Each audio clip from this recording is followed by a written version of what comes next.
St. Vincent St. Mary High School, number 6, LeBron James.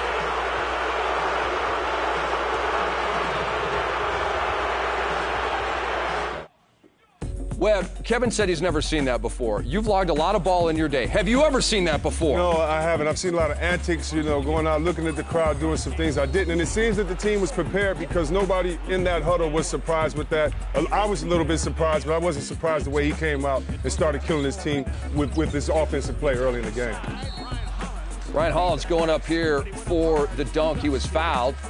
And then, as you can see, Dwayne Wade comes over. He's got a word or two. Hollins right back at him. Double techs were called, and cooler heads prevail. But, you know, cooler heads always prevail. This is not a fighting league. No one can fight out there. But I tell you what they did is that showed we're knocking them back down. Great hard drive, but a hard foul. Good for him. I mean, Hickson knocked him down. Earn your points out here. You come in the paint and you get knocked on your backside. I think Cleveland did that all night long. They fought hard, which you love.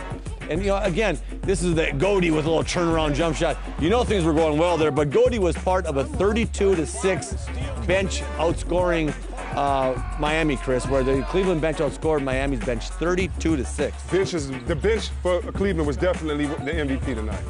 And Baron Davis, he got his first start as a Cavalier. Kaboom! At the end of the first half, sending the Cavs into the locker room, Webb with a 53-42 lead. And anytime you have a veteran, a leader who's been in controversy, been there before, it's easy to follow him into the locker room and out of the locker room into the third quarter. Baron Davis to Alonzo G. Again, he pushed Hollins. He orchestrated that the entire time. Now, Barron was trying to say, run through Hollins, run. Right. What are you talking about? Run through your teammate. Right. He ran through, took the defense, and right here was a great play by Hollins. 1 block, 2 blocks, and then Parker says, give me that ball. And then, you know, after the end of that play, Parker made a 3. But look at the effort there, Chris. Double effort by Hollins. You're right about that. And this is the follow-up on that play. There's Parker making the 3 because he kept running, got out to the corner, and really a nice break there, a secondary break there by Cleveland. And the Cavs took a 67-48 lead. Then LeBron James to Dwayne Wade, and he got hot at the end of the third quarter as Miami made their surge. And then a turnover. It leads to a slam from Dwayne Wade. He had 24 points in the game, and Webb, Miami was within 9. Well, that's because they're the fastest team in the NBA. Let them get a rebound and a break. They really can get down the court.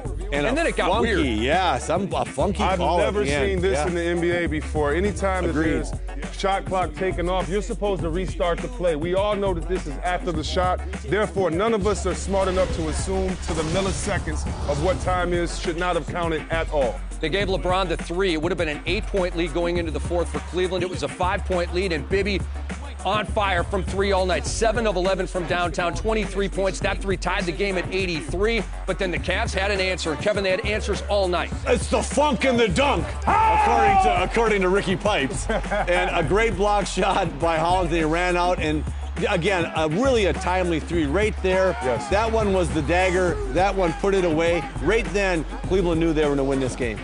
And by the way, that's a big thrill for me to be quoted on worldwide television by Kevin McHale. That was nice. And a big win for the Cavs, baby, in the Fan Night game, 102-90.